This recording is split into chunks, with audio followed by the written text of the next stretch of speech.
you coin aficionados out there, and welcome to DC Coin World International Coin Channel.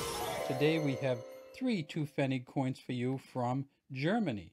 We have the 1960, the 1961, and the 1962 two Pfennig coins. And we will look at the reverse of them in a second, but first let's look at the obverse.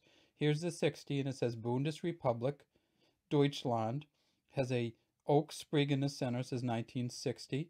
Same thing, Bundesrepublik Deutschland 1961 and Bundesrepublik Deutschland 1962. So here's three different years. Other than that, the fronts are exactly the same.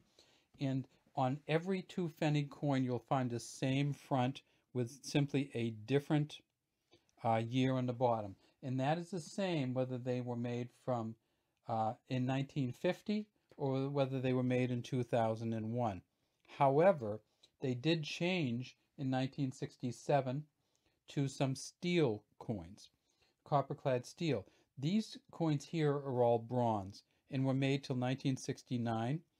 In 1967, they brought in another version of this coin, which was a copper-clad steel. So there was an overlap of about 2 years, well, 3 years, 67, 68, and 69, where they produced both.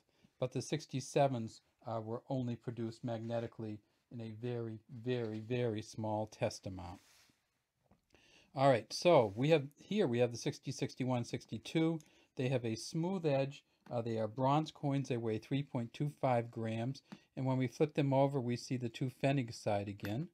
We don't want to flip them over top to bottom. We should have flipped them over side to side so they would remain upright. And then when we look very closely at them, we see these letters up here, a D, an F, and a J.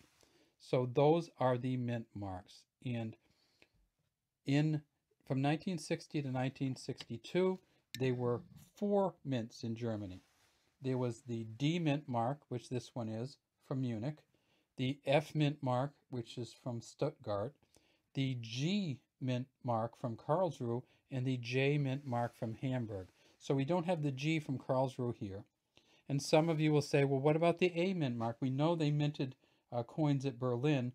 Well, they didn't. The Berlin mint did not come on for production until 1991. So you won't find any A mint marks before 1991. So that's why when we look through these coins, we always look for 4 mint marks until 1991, and then we look for 5. German coin collectors, one of the big things that they want to do is get one from each mint for each year if they can. So that's what we have today for you from the DC Coin World International Coin Channel. I should say that they made 21.97 million of these in 1960 for the D. They made 24.99 million of these in 1961 for the F, and they made 30.7 million of these in 1962 for the J. And that's just for the individual mints. So for instance, if we looked at 1962, we'd see that they made about almost 100 million of these. Maybe actually a little over 100 million of these at the different mints. So when you start adding up 30.7 million from Hamburg, and then you add up, 18 million from Karlsruhe and 42 million from Stuttgart, and then 22 million from Munich, we end up with 100 million of these coins, but they're different in their mint mark, and so the German collectors look for that. All right, that's all we have today from the DC Coin World International Coin Channel. We'd love to have you subscribe to our channel and leave any comments you may have in the comments section.